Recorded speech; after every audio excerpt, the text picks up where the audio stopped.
Hello বন্ধুরা, কেমন আছো? আজকে আমি একটা মাইক্রোফোন অর্ডার করেছিলাম আর সেটা আজকে এসেছে। আর এই মাইক্রোফোনটা তোমাদের ফোনের সাথে কিভাবে সেট করবে সেটা আজকে আমি এই ভিডিওতে দেখাচ্ছি। চলো তাহলে দেখে নিই এই মাইক্রোফোনের সঙ্গে কি কি পেয়েছি আর এটা কিভাবে কানেক্ট করব ফোনের সঙ্গে সেটা দেখে নেওয়া যায়। এই যে বন্ধুরা, যেটা বলছিলাম, যার কথা অর্ডার করেছিলাম, এটা চলে এসছে K8 ওয়্যারলেস মাইক্রোফোন। আর এটা চলো কিভাবে কানেক্ট হয় সেটা আমি দেখাচ্ছি। তো আগে এটা দেখি এর মধ্যে কি কি আছে। এটাকে খুলি। এর সঙ্গে পেয়েছি এই একটা মাইক্রোফোন আর এই একটা রিসিভার, এটা। আর এই একটা রয়েছে, এটা রয়েছে আইফোনের জন্য।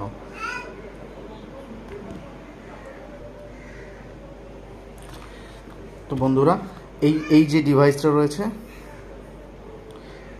এটা হচ্ছে আইফোনের জন্য। আর এই যে ডিভাইসটা এটা হচ্ছে টাইপ সি, অ্যান্ড্রয়েড ফোনের জন্য। তো এইটা হচ্ছে ফোনের রিসিভার আর এইটা হচ্ছে মাইক। তো এটা আমরা দেখি এখন ফোনে সেট করব। ফোনে সেট করে দেখাবো যে এটা কেমন আসছে। আমার এই ফোনটা নিয়ে নিই। এই ফোনটাতে এই যে এইখানটাতে এই রিসিভারটা দিয়ে দেবো। রিসিভারটা লাগিয়ে দিলাম। আর এই যে মাইকটার এইখানে দেখো, এটার রিসিভারটা লাগানো রয়েছে। আর মাইকের এই জায়গাটা দেখো, একটা পাওয়ারের বাটন রয়েছে। এই পাওয়ারটাকে অন করব। এই পাওয়ারটা অন করলেই এটা একটা গ্রিন লাইট জ্বলে গেল। এটা ব্লিঙ্ক করে। এটা গ্রিন লাইট মানে আমার ফোনের সাথে এটা পেয়ার হয়ে গেছে। আর আমি তোমাকে দেখাচ্ছি, এটা খুলে দিলে দেখো এটা লাইটটা ব্লিঙ্ক করবে। এই যে লাইটটা ব্লিঙ্ক করছে, তখন একটা পেয়ার ডিসকানেক্ট হয়ে গেছে। এবার যেই আমি এটা লাগিয়ে দেবো তখন দেখো একটা গ্রিন লাইট জ্বলে যাবে। এই যে ব্লিঙ্ক করাটা বন্ধ হয়ে এই যে গ্রিন লাইটটা জ্বলে গেছে, তার মানে এটা পেয়ার হয়ে গেছে। এবার হচ্ছে ফোনের আর একটা ছোট্ট সেটিংস রয়েছে। এই সেটিংসটাকে চেঞ্জ করে নিলেই এই ফোনের সাথে এখন এটা কানেক্ট হয়ে যাবে। এটা কি, অনেকের সেটিং অপশানে গিয়ে ওটিজিটাকে অন করতে হয়।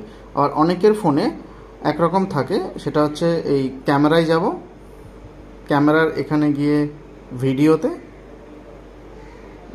যাব, ভিডিওয় গিয়ে এই যে অপশানটা দেওয়া রয়েছে এইখানে এসে এই যে দেখো এটা ইন্টারনাল করা থাকে, এই ইন্টারনালটাকে এক্সটার্নাল করতে হবে। দেখতে পাচ্ছ বন্ধুরা, এক্সটার্নাল করা হলেই কিন্তু আমার এই মাইকটা চালু হয়ে যাবে। অনেক ফোনে অপশান থাকে যে সেটিংসে গিয়ে ওটিজি কানেকশান করতে হয়, তবে অনেক ফোনে এই অপশানটা রয়েছে। বুঝতে পেরেছ? আমি দেখাচ্ছি এবার এটাতে ভয়েস রেকর্ড করে। এই দেখো, এটা সেট করে নিয়েছি। আর সেট করে এটা কলারে লাগানো রয়েছে। এই এখন যে ভয়েসটা তোমরা শুনতে পাচ্ছ এটা কিন্তু পুরোটাই এই মাইক্রোফোনের ভয়েস। এটা ফোনের সাথে কানেক্ট করা রয়েছে আর এই ভয়েসটা কিন্তু তোমরা শুনতে পাচ্ছ। তাহলে বন্ধুরা, দেখে নিলে কিভাবে K8 মাইকের সাথে ফোনটা কানেক্ট করতে হয়। বন্ধুরা, আমার এই ভিডিওটা যদি ভালো লাগে বা আমার এই ভিডিওর মাধ্যমে যদি তুমি কিছু শিখতে পারো বা জানতে পারো, তাহলে প্লিজ আমার এই ভিডিওটাকে লাইক করো। ভালো থেকো বন্ধুরা, কথা হবে পরের ভিডিওয়।